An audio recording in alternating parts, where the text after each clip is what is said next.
चला तर म्हणजे आज आपण ना झटपट होणारा शेजवान फ्राय राईस बनवूया। त्यासाठी मी कोबी, गाजर, शिमला मिर्च, बीन्स आणि कांद्याची पात बारीक चिरून घेतली।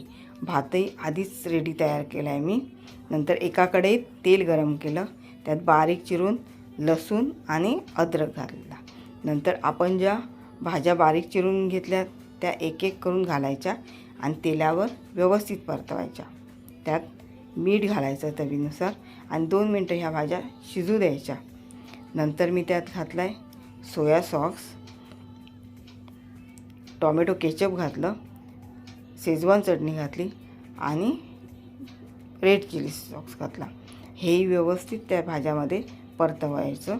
नंतर जो आपला भात तयार आहे तो व्यवस्थित परतवायचं। वरून घालायची भरपूर कोथिंबीर।